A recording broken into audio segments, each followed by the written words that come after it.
أجمعين.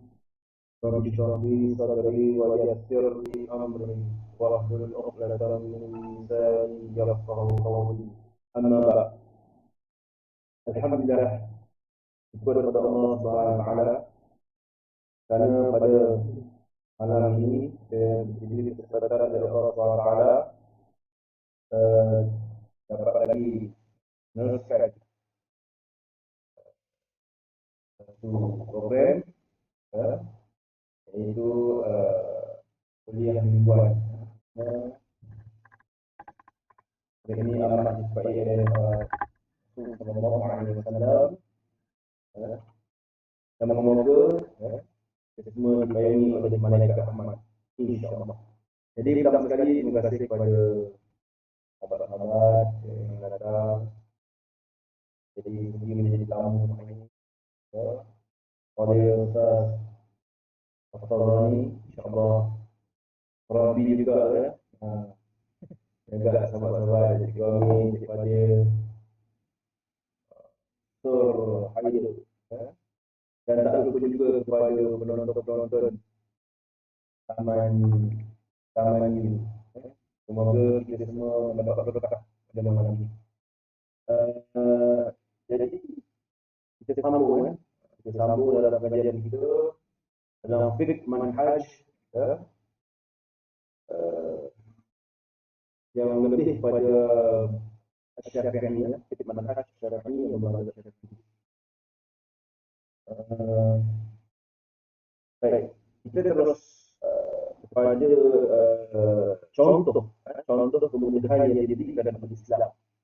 Contoh kemudahan yang diberikan oleh Islam antaranya dalam fiqh ni, antaranya bersolat di dalam keadaan duduk bagi mereka yang tidak mampu untuk berdiri. Ini berdasarkan hadis Rasulullah Sallallahu Alaihi Wasallam, "Salli qa'iman, fa in lam tastati' fa qa'idan, fa in lam tastati' fa 'ala janb." Hadis ini hadis sahih riwayat Bukhari. Maksudnya, bersolatlah kamu secara berdiri. Jika tak mampu, maka secara duduk. Dan jika tak mampu juga, bersolatlah secara mengiring. Jadi bab solat ni ada kalau dalam kitab Muniyatul Musalli ya. Mungkin kita tak tahu lagi boleh lagi inilah bab solat ni. Apapun solat qa'imah, dia mesti berdiri. Bagi yang tak mampu, boleh duduk. Baik. Antara lain kemudahan yang Islam, Allah Ta'ala bagi keringanan kepada kita, yang kedua iaitu memendekkan, yakni qasar solat 4 rakaat menjadi 2 rakaat dan menghimpunkan 2 solat bagi orang yang musafir. Bagi musafir. Hal ini berdasarkan firman Allah Subhanahu wa Ta'ala. A'udzu billahi minasyaitonir rajim.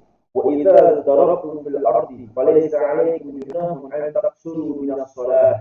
Dari surah An-Nisa ayat 101. Maksudnya dalam apabila kamu musafir di muka bumi, maka kamu tidaklah berdosa mempersarkan, yakni memendekkan sembahyang. Ataupun kita dalam istilah syaratnya dipanggil rukhsah. Rukhsah ni maknanya kita boleh samakan dengan hadiah lah, hadiah Allah Taala kepada kita, kepada hamba-hambanya. Baik. Begitu juga dengan hadis daripada Ibnu Abbas radhiyallahu anhu. Rasulullah sallallahu alaihi wasallam yajma'u baina salat az-zuhri wal 'asri idza kana 'ala dhikri sayri wa yajma'u baina al-maghrib wal isya. Hadis sahih riwayat Bukhari. Rasulullah SAW menghimpunkan salat zuhur dan asar ketika baginda bermusafir. Begitu juga baginda menghimpunkan salat maghrib dan isya. Baik, tapi apapun kita kena ingat juga lah ketika musafirnya tujuannya apa. Selain daripada tujuan daripada membuat maksiat, maka kita boleh mengkasar ataupun jamak. Ada punya syarat lah. Katakan sebagai musafir dulu. Baik, jadi itu ringkas sedikit lah dalam kitab ni. Kemudian di dalam kitab ni penulis ya, menengahan sumber mengambil dari sumber apa? Yang pertama, bagaimana yang dijelaskan dalam fikih Islam adalah himpunan hukum-hukum syarak yang diperintahkan oleh Allah Subhanahu wa taala kepada hamba-hambanya. Semua hukum adalah berdasarkan kepada 4 sumber yang berikut. Sumber fiqh ni diambil 4 sumber. Yang pertama Al-Quran. Yang kedua As-Sunnah. Sunnah ataupun kita panggil hadis. Yang ketiga ijma'. Ijma' para sahabat, ijma' para ulama. Yang keempat qiyas. Qiyas. Baik, nanti kita akan pergi satu persatu. Sebelum itu ya, 4 ini dikatakan dalam fiqh itu dinamakan dalil-dalil yang disepakati. Dalil-dalil yang disepakati. Ada 2, satu dalil-dalil yang disepakati dan satu lagi dalil-dalil yang tidak disepakati. Ya, itu dalam usul fikih sampai tentu juga pasal usul fikih. Baik, pertama Al-Quran. Sedikit, uraikan sedikit Al-Quran. Al-Quran ialah kalam Allah Subhanahu wa taala yang diturunkan kepada Nabi Muhammad sallallahu alaihi wasallam untuk mengeluarkan manusia daripada kegelapan kufur kepada cahaya keimanan ataupun minaz zulumat ila nur. Kekufuran kepada cahaya keimanan. Ia tertulis di lembaran-lembaran kertas. Al-Quran juga merupakan sumber rujukan bagi menentukan hukum Islam. Apabila menghadapi suatu masalah, maka hendaklah kembali kepada Al-Quran terlebih dahulu untuk mencari hukum. Jika didapati hukum tersebut di dalamnya, maka hendaklah berhukum dengannya dan tidak boleh merujuk kepada yang lain daripada Al-Quran.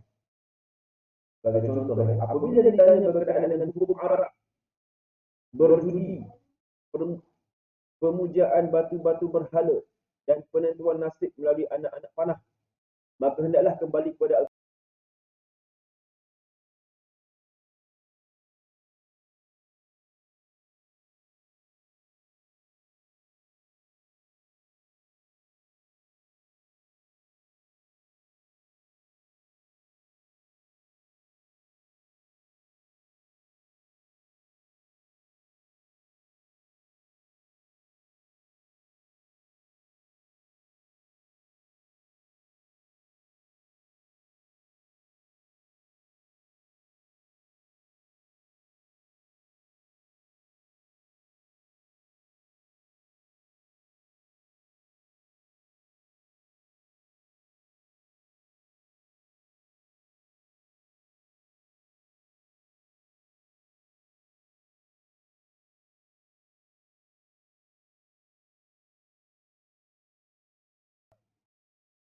Islam haram hukum minum kecuali dalam keadaan darurat. Itu dibenarkanlah itu sekadarnya. Baik itu ini tadi dari satu lain. Baik, seterusnya jika ditanya berkaitan dengan jual beli dan riba, maka didapati hukumnya di dalam Al-Quran sebagai firman Allah Subhanahu wa taala, A'udzubillahi minasyaitonir rajim, wa ahallallahu al-bai' wa harrama riba. Padahal Allah telah menghalalkan jual beli, yakni berniaga, dan mengharamkan riba dalam surah Al-Baqarah. Jadi yang ini ayat ini riba hukumnya haram. Ada dalam Al-Quran. Allah telah menjelaskan. Kemudian bila ditanya tentang hukum memakai hijab bagi wanita, maka didapati hukumnya berdasarkan firman Allah SWT. A'udzubillahi minasyaitonir rajim, wala yubdina zinatahunna illa ma zahara minha wal yadribna bi khumurihinna ala juyubihinna. Maksudnya janganlah mereka memperlihatkan perhiasan tubuh mereka kecuali yang zahir daripadanya. Dan hendaklah mereka menutup belahan leher bajunya dengan hudung kepala mereka. Surah An-Nur ayat 21. Jadi maksud menutup belahan leher bajunya dengan hidung kepala ialah menutup bahagian atas tubuhnya, yakni dada dan leher beserta kepala. Baik, demikianlah Al-Quran merupakan sumber pertama hukum Islam. Walau bagaimanapun ayat-ayat Al-Quran tidak menjelaskan semua jenis masalah kecil dan tidaklah menerang semua hukum yang terkait mengenai ini. Sekiranya Al-Quran berbuat demikian, itulah bertanda banyak perkara yang ada sekarang. Sesungguhnya Al-Quran hanya menerangkan akidah secara rinci dan secara umum tentang ibadah dan muamalat. Baik. Contohnya Al-Quran menyuruh manusia aqimus solah, mendirikan solat. Tanpa menjelaskan cara melakukan dan bidang rakaatnya. Disuruh mendirikan solat, tapi tidak menjelaskan bagaimana nak berapa rakaatnya. Itu adalah contoh-contoh. Jadi begitu juga dengan lain zakatnya, zakat, tetapi tidak diberitahu tentang berapa nasab nisabnya, kadar yang wajib dikeluarkan zakat. Justru Al-Quran mempunyai kaitan yang rapat sunnah sallallahu alaihi wasallam, iaitu hadis yang menjelaskan garis panduan dan masalah umum secara jelas dan merinci. Itu adalah Al-Quran ringkas ini. Kemudian yang kedua sumber yang kedua yaitu sumber sunnah, yaitu hadis. Baik, maksud sunnah semua yang diambil daripada Nabi SAW, yaitu qaul, perkataan, perbuatan dan takrirun, pengakuan. Tiga. Jadi contoh yang pertama ni contoh perkataan Nabi SAW. Contoh perkataan pula qala Nabi SAW, tiba muslim fusuq wa qitaluhu kufrun. Di sini hadis Bukhari dengan Muslim. Maksudnya mencaci atau mencela orang Islam adalah fasik atau memeranginya adalah kufur. Ini contoh perkataan hadis daripada perkataan Rasulullah SAW. Contoh. Kemudian contoh perbuatan pula hadis daripada Aisyah radhiyallahu anha. Apabila ditanya tentang apa yang akan dibuat oleh Rasulullah SAW di rumahnya, maka Aisyah menjawab, maka Nabi sallallahu alaihi wasallam yasna'u fi baiti. Qalat كان يقوم في محنة أهله فإذا حضرت الصلاة قام إليها. Hadis riwayat Bukhari. Ya, maksudnya Rasulullah SAW melakukan kerja keluarganya, yaitu membantu mereka.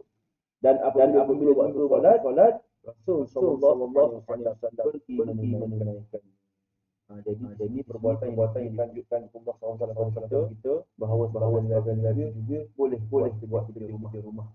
Boleh membantu isteri memasak walaupun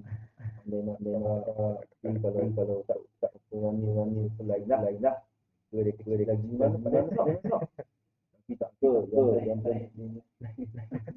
laki lagi ya. Yang penting masak tu ada sakit. Yang pentingnya lelaki kena juga pembantu. Boleh Pak. Nabi tunjuk. Seperti mana yang dikatakan Aisyah. Waktu solat bolehlah solat. Baik. Kemudian yang ketiga contoh pengakuan. Takril. Bagaimana hadis. Nabi SAW melihat orang solat dua rakaat setelah menunaikan solat subuh.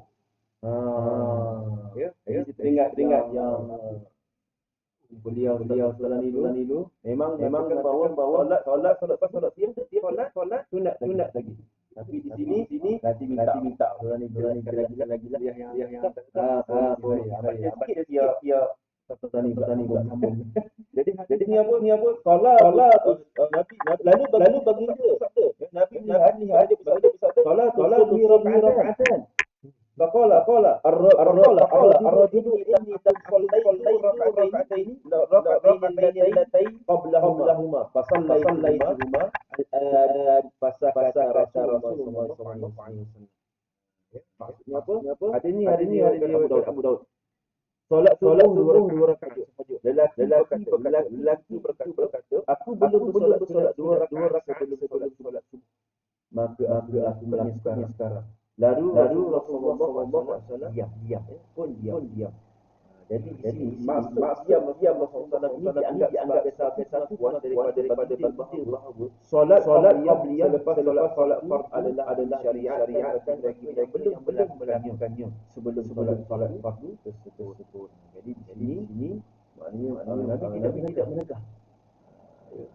Lelaki ini dia tak solat fardiyah subuh, tetapi selepas solat fardu dia melakukan solat fardiyah. Maka diam-diamnya melakukan. Jadi sebagai contoh yang lain. Sebagai contoh kuat ataupun yang lain. Suatu ketika yang Rasulullah SAW berada di luar Madinah silap, dia dihidang dengan satu binatang yang bernama tok. Nabi tak makan, tetapi Nabi diam. Tidak boleh makan, jadi maka dibenarkan boleh makan daging tok, contohnya. Baik, habis di situ ya. Kemudian martabat as-sunnah ni ya, as-sunnah ni menduduki martabat yang kedua lah, sebagai sumber rujukan selepas Al-Quran. Ya, dia tidak boleh lari ya. Maknanya hadis as-sunnah ini menjelaskan lagi tentang Al-Quran, ya, terutama dari segi hukum-hukum syarak. Baik, terus kepada peranan as-sunnah. Ya, peranan as-sunnah adalah menjelaskan dan menerangkan isi kandungan Al-Quran, sebagaimana yang dijelaskan bahawa Al-Quran menyatakan dalil wajib solat dalam bentuk yang umum, manakala as-sunnah pula menerangkan dengan terperinci cara-cara melakukannya dari segi perkataan dan perbuatan. Ya, dalam Al-Quran jelas menyuruh solat, dan hadis dari sunnah. Hari ini berdasarkan hadis Rasul SAW, sallu kama ra'aitumuni usalli, bersolatlah kamu sebagaimana kamu melihat aku bersolat. Hadis ini hadis yang sahih diriwayatkan Bukhari. Baik, kemudian sunnah telah menerangkan cara-cara melakukan ibadah haji, sebagaimana hadis bahawa Rasul SAW telah bersabda, khuzu anni manasikukum, ambillah contoh daripada ku cara-cara melakukan ibadah haji kamu. Ini hadis sahih juga riwayat Bukhari. Baik, jadi secara kesimpulannya, as-sunnah adalah sumber kedua selepas Al-Quran dan wajib beramal dengan hukumnya.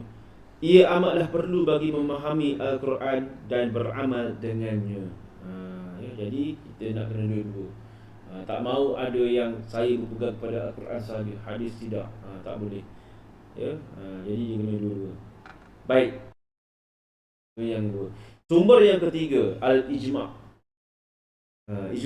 Ijma' bermaksud persetujuan semua ulama mujtahid di kalangan umat Nabi Muhammad SAW pada satu-satu zaman terhadap sesuatu hukum syarak.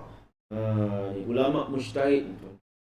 Jadi kalau kita sekarang ni ulama mujtahid apa ni, ya Ustaz ni kita boleh bagi contoh Syekh hidup lagi ya, Syekh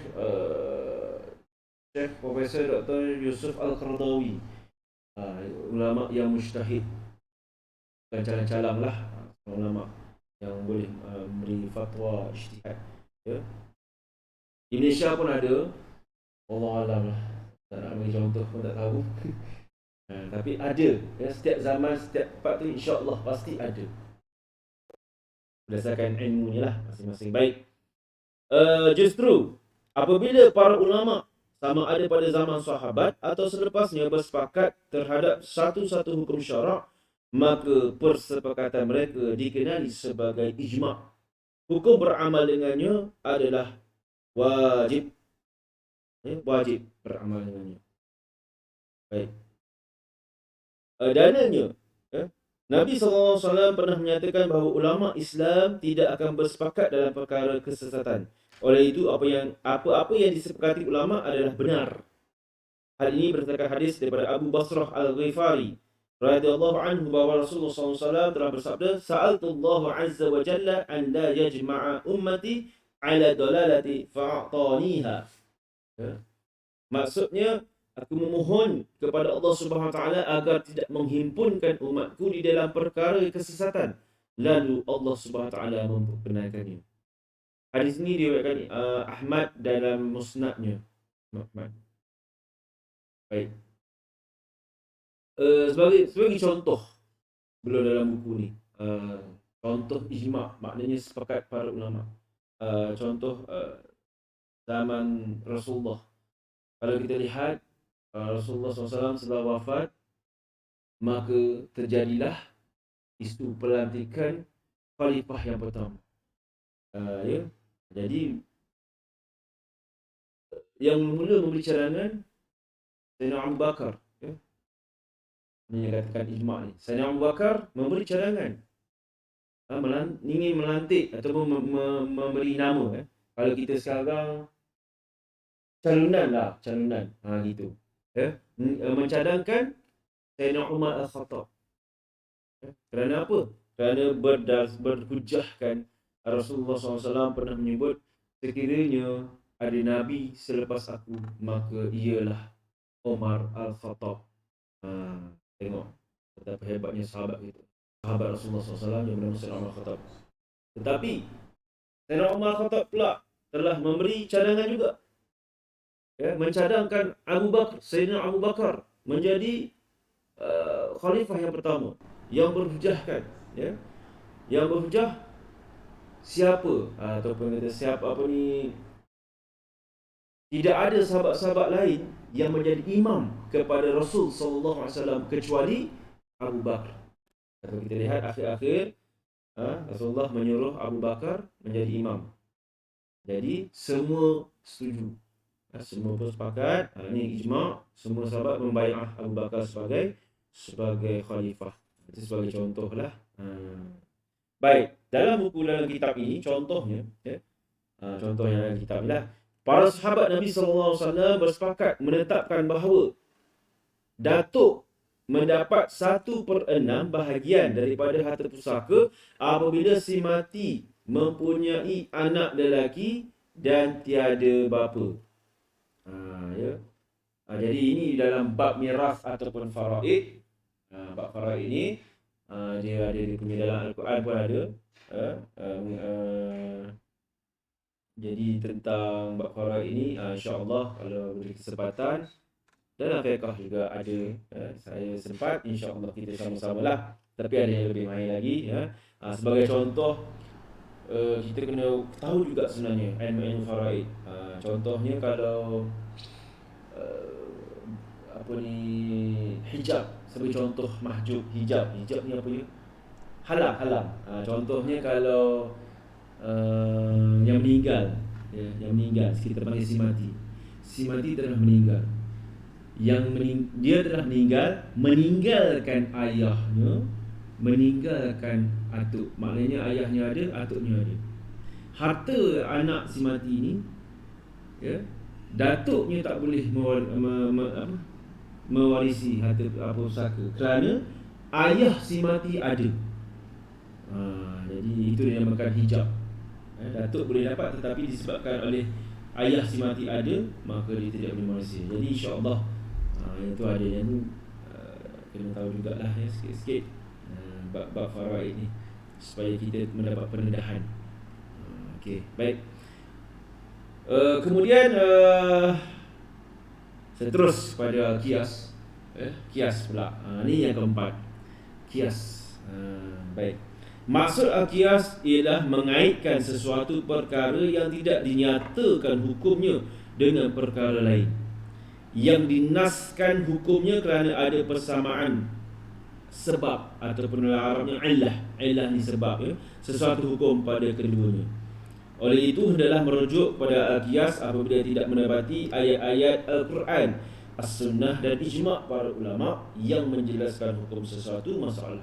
Maknanya qiyas ini tidak terdapat di dalam Al-Quran, hadis, sunnah dan juga ijma'. Qiyas, ya. Baik. Terpergi terus pada rukun qiyas. Ya. Rukun qiyas ni dia ada 4 rukun. Yang pertama, perkara asal yang menjadi asas untuk dikiaskan. Ya. Nanti kita bagi contoh. Okay.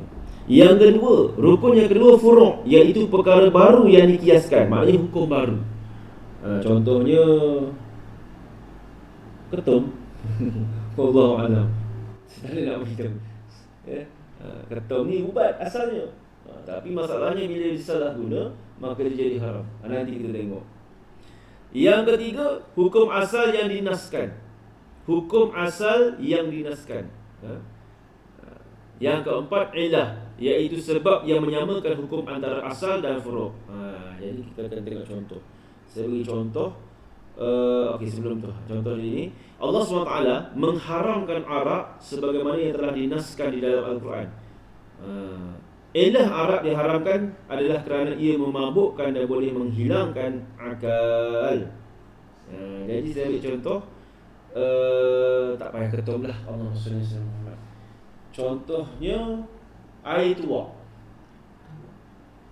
Tuak di Selangor,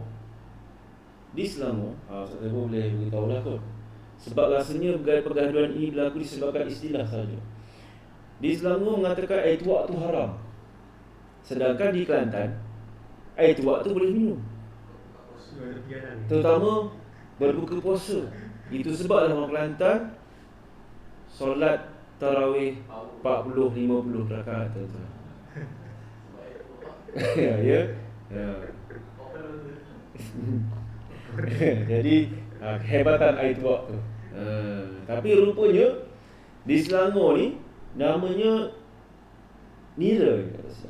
Jadi rupanya dia air nira. Kemudian bila di lama simpan, apa istilahnya, lama kita simpan, peram, istilahnya macam peram. Kemudian dia akan jadi macam buih-buih. Jadi itulah yang dia jadi haramnya, sebab dia dah boleh memabukkan. Simpan lagi, peram lagi, dia jadi cuka. Cuka boleh kita bukan minum, maksudnya untuk makanan.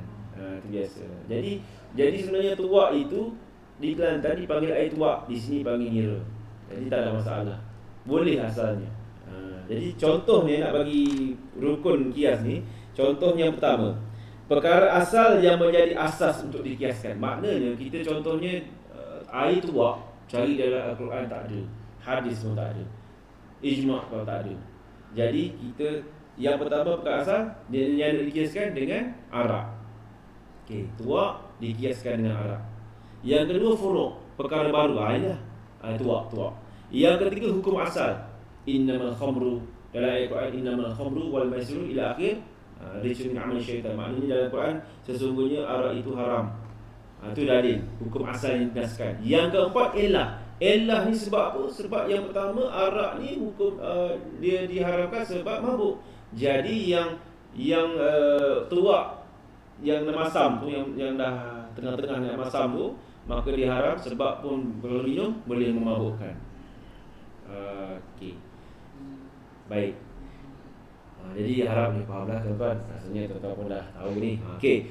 Apabila didapati mana-mana minuman yang namanya bukannya arak tetapi memabukkan, maka hendaklah dihukumkan haram.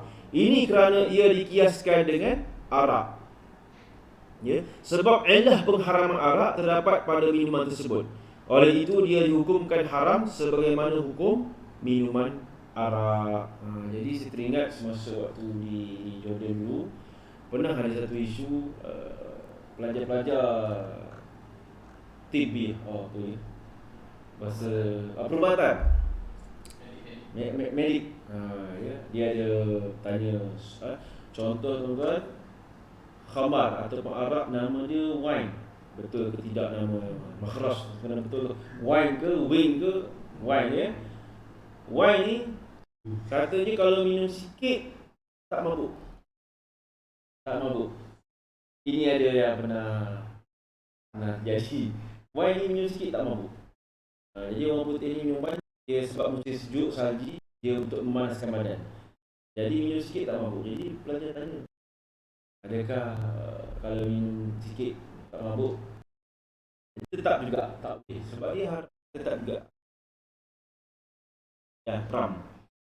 Ataupun kaedah, apa-apa yang berkaitan dengan kaedah perang, anggur ke sebagainya, tetap juga tak boleh. Walaupun dia tidak memabukkan. Wallahu alam, adakah arak yang tidak memabukkan? Tak ada jumpa lagi arak yang tak mabuk. Walaupun sikit.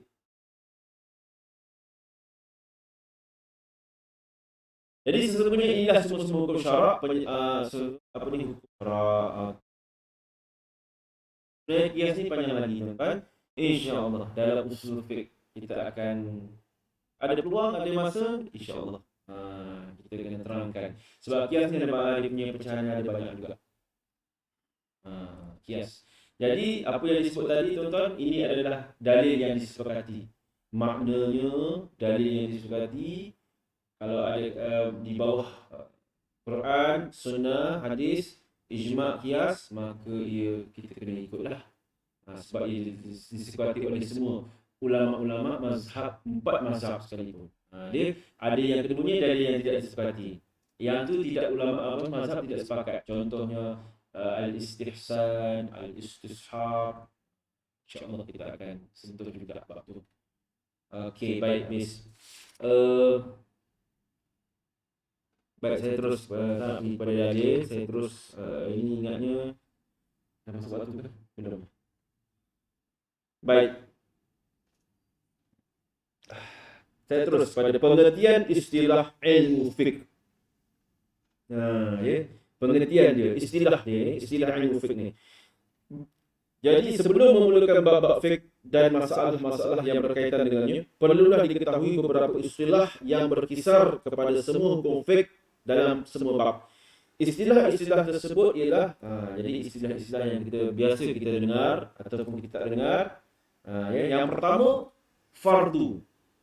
Ini lebih kepada hukum lah. Fardu. Jadi fardu ialah sesuatu yang dituntut oleh Allah Subhanahu Wa Taala dengan tuntutan secara muktamad dan pelakunya diberikan pahala. Manakala yang meninggalkannya dikenakan azab. Jadi contohnya apa? Contohnya ibadah puasa. Ibadah puasa. Syariat Islam menuntut supaya menunaikannya dengan tuntutan secara muktamad. Dalam Al-Quran Allah berfirman, kutiba alaikumus siyam.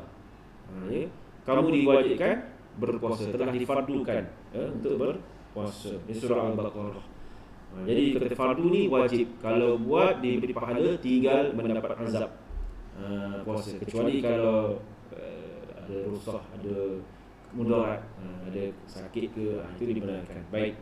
Oleh itu sesiapa yang berpuasa akan diberikan nikmat di dalam syurga, dan sekiranya tidak berpuasa akan dikenakan azab di dalam neraka. Itu satu. Baik, yang kedua ialah wajib. Wajib. Dalam mazhab Asy-Syafi'i, wajib dan fardu adalah sama. Dalam mazhab Syafi'i, wajib dan fardu adalah sama, kecuali pada bab haji. Bab haji. Wajib dalam bab tersebut ialah perkara yang tidak menjadi syarat sah ibadah haji. Jadi tuan-tuan yang dah pergi pernah mengikuti kursus haji, dia ada banyak, dia ada syarat sah, syarat wajib, apa rukun dia. Jadi itu ada perbezaan sedikit. Jadi di sini saya ulang, wajib dalam bab tersebut ialah perkara yang tidak menjadi syarat sah ibadah wajib. Dengan kata lain, meninggalkan perkara wajib haji tidak menyebabkan ibadah haji itu batal. Kalau kita meninggalkan perkara wajib haji, tak batal haji itu. Contohnya, apa perkara wajib contohnya? Melontar anak-anak batu di ketiga-tiga jamrah. Jamrah. Jamrah ula, jamrah wusta, jamrah kubra. Tiga-tiga jumlah. Ataupun berihram di miqat dan perkara wajib haji yang lain. Oleh itu sesiapa yang meninggalkan perkara-perkara wajib haji dalam ibadah haji, hajinya tetap sah. Haji tetap sah, tetapi dia dianggap telah melakukan kesalahan. Justru dia wajib menggantikan dengan fidyah, iaitu menyembelih binatang ternakan. Jadi saya rasa tuan-tuan biasa yang pergi haji dengar yang kena denda ada yang mereka dam dan sebagainya. Itu adalah demi inilah dendanya. Okey, sementara fardu dalam bab haji ialah perkara, kalau fardu pula perkara yang apabila ditinggalkan akan menyebabkan ibadah haji luput dan tidak sah. Baik, contohnya wukuf di Arafah. Wukuf di Arafah, tawaf ifadah dan fardu-fardu yang lain. Sesiapa yang meninggalkannya ketika menunaikan haji, batallah ibadah hajinya. Kalau tinggalnya fardu, batal haji itu. Jadi itulah perbezaan antara fardu dan wajib. Ini Syafi'i bab haji saja. Kalau dalam lain dia sama, wajib ataupun fardu. Baik, yang ketiga iaitu fardu ain. Fardu ain ialah tuntutan wajib atas setiap individu mukallaf dengan tuntutan secara muktamad. Yang mukallaf ni tuan-tuan kita lah. Apabila kita semua dah balik, maka kita ditaklif. Dah ada buku amal sendiri. Dah wajib solat, wajib puasa, gitu. Kan macam contohnya arak hukumnya haram. Kalau kita dah cukup umur, kalau maka kita kena hudud hudud.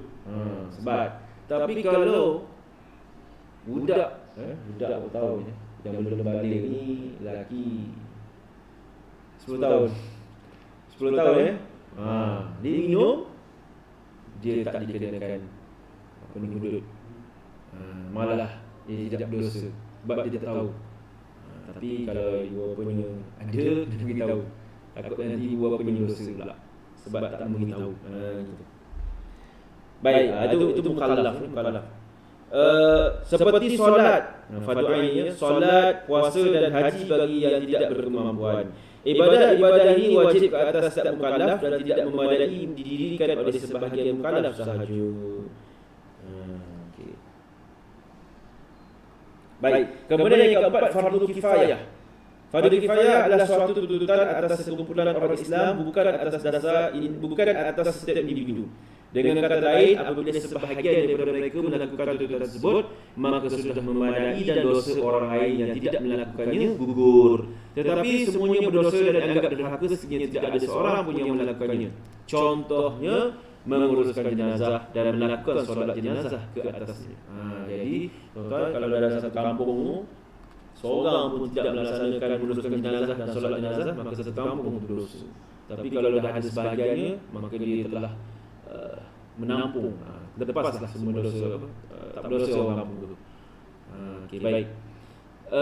Dalam hal ini menjadi kewajipan atas orang Islam untuk menguruskan jenazah dengan memandikan, mengkafankan, menyembahyangkan dan mengumikannya. Kewajipan ini akan tertunai apabila seorang daripada mereka melakukannya. Sekiranya tidak ada seorang pun yang menguruskannya, maka semua orang Islam berdosa kerana meninggalkan fardu kifayah.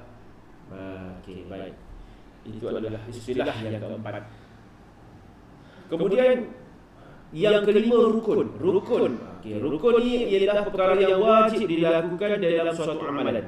Ini kerana ia adalah sebahagian daripada hakikat amalan tersebut, seperti membaca Al-Fatihah, rukuk dan sujud ketika bersolat. Kesemuanya itu dinamakan rukun. Jadi tuan-tuan, rukun ini kena ada. Kalau tak ada rukun itu, maka tidak sahlah sesuatu perbuatan. Contohnya kalau contoh lain, contohnya akad nikah. Perlu ada rukun dia, rukun nikah.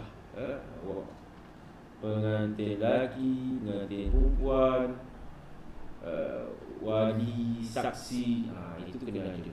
Begitu. Baik. Masuk waktu.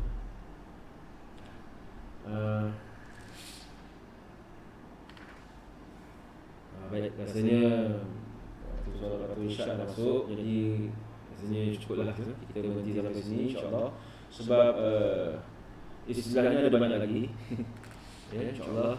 Kalau ada masa lagi kita akan sambung. Kita sampai rukun saja, insyaAllah kita akan masuk yang syarat, mandub dan sebagainya. Sebelum kita masuk tajuk-tajuk dalam fiqh ni, yang biasa ni kita mestilah yang pertama biasanya kita bersuci, hukum bersuci, itu biasa sebelum masuk. Jadi insyaAllah. Jadi rasanya saya sebut dekat ini, apa yang baik itu daripada Allah Subhanahu wa taala, ya, apa yang kurang itu daripada diri sendiri. Moga-moga apa yang kita bicarakan pada malam ini insya-Allah memberi manfaat pada semua, agar terutama dalam sudut kita nak melakukan ibadah kepada Allah Subhanahu wa taala. Jadi aku akhir kata aku qauli hadza wa astaghfirullahalazim. Wassalamualaikum warahmatullahi wabarakatuh.